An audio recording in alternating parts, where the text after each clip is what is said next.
Hello everyone, I'm back with some more Plants vs. Zombies 3 content because you guys seem to really like it, so I thought I'd just make another video on the game.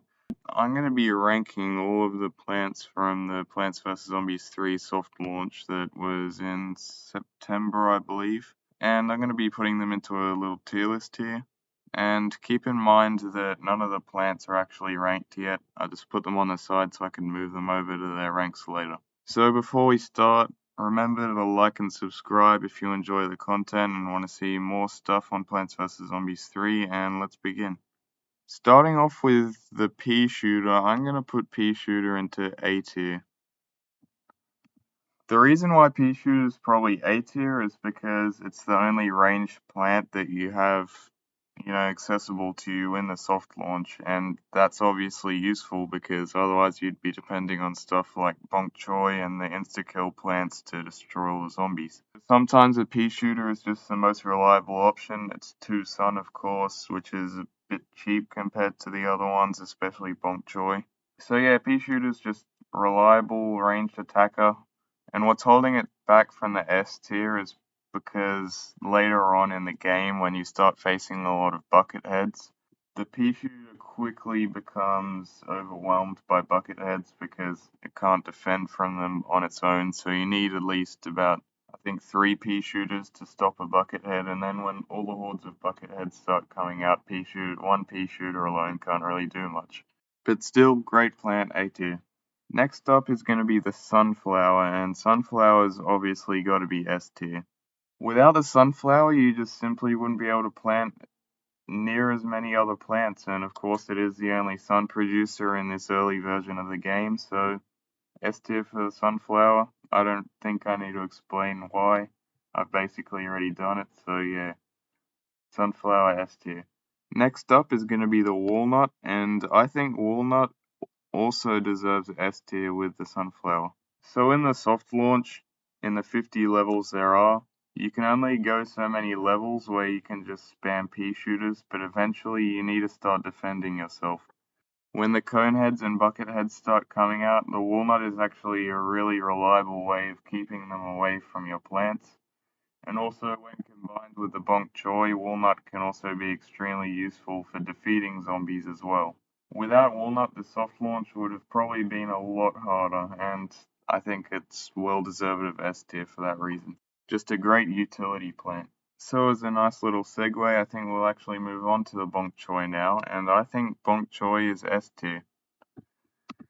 So as I said about Peashooter, eventually the Peashooter is not good enough for taking out the large amounts of bucket heads that come out during the later levels, and this is why bonk choy is extremely handy.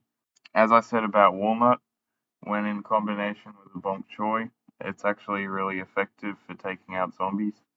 Because whilst the walnut is not actually an offensive plant itself, it's a defensive plant, it doesn't deal any damage to zombies. The bonk choy can be hidden behind the walnut and deal a bunch of damage to the bucket heads and cone heads, etc. In the later levels, it basically becomes necessary to use the walnut and bonk choy strategy, and the bonk choy quickly becomes a more superior offensive plant than the pea shooter for that reason. So that's why bonk choy is going to be an S tier. Next we have the squash, and I'm going to put the squash in A tier. The squash in itself isn't that much of a significant plant, it only costs 1 sun, but sometimes it can be really effective for picking off a couple of zombies or one zombie that's getting past your plants or in a lane that's undefended. So sometimes it can be useful not for constantly defending yourself, but picking off some zombies here and there, and that's what I think the squash is designed for. So yeah, squash A tier. It's not a very significant plant, but it's good in itself and for its own purposes. Next is gonna be lily pad, and I don't think lily pad is actually worth ranking.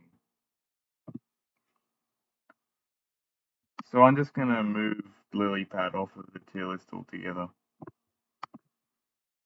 The reason why I think this is because, well, the lily pad is just a tool used for the water levels, and it's basically necessary for completing the levels.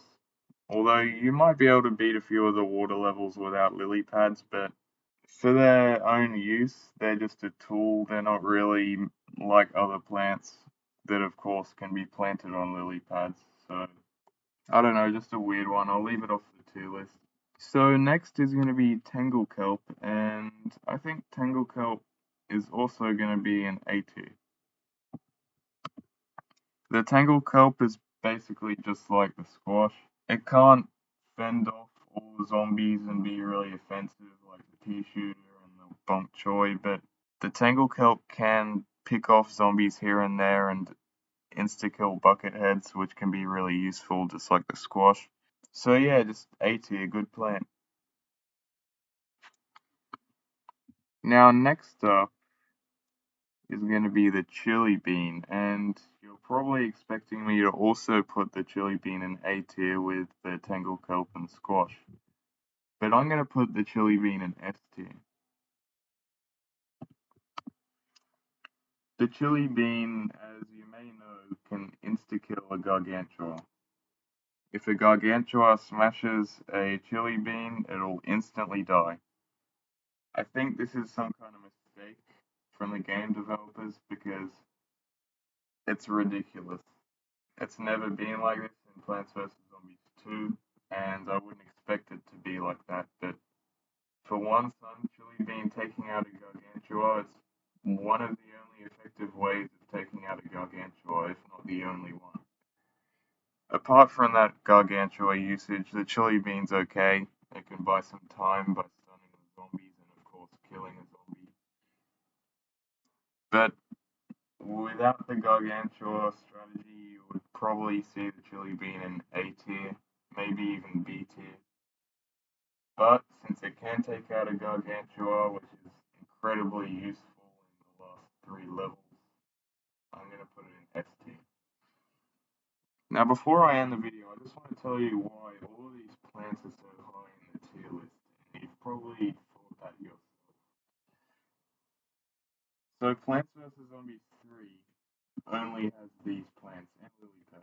If I can just grab it back up, there it is. I'll put it back down now.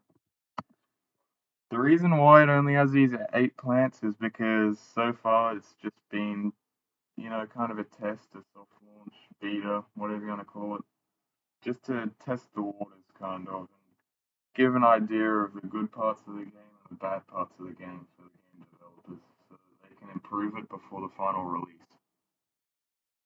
So, obviously, they're only gonna, give us a taste test so far, that's what they've done, and they don't need all the plants to be in the soft launch.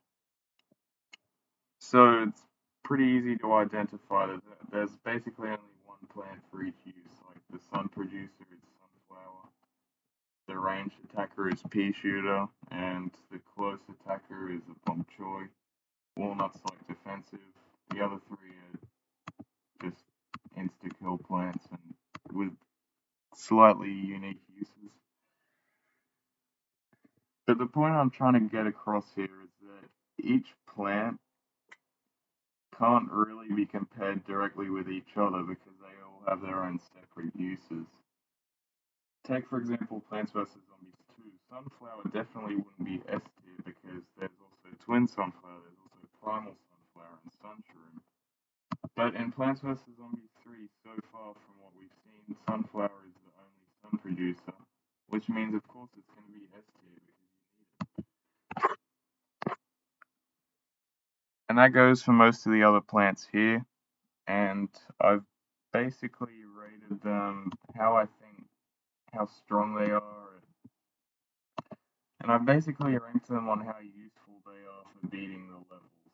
And since they don't have much competition and you can't choose your own plants like the previous games, they're all going to be pretty high up there because they're all useful. You need basically all of them. But I just think that these S tier plants are a lot more useful than the A tier ones, or maybe just a bit more useful. So yeah, I think that's going to do it. Thanks so much for watching, and keep your eyes out for some more Plants vs. Zombies and Plants vs. Zombies 3 content later. and I'll see you in the next video.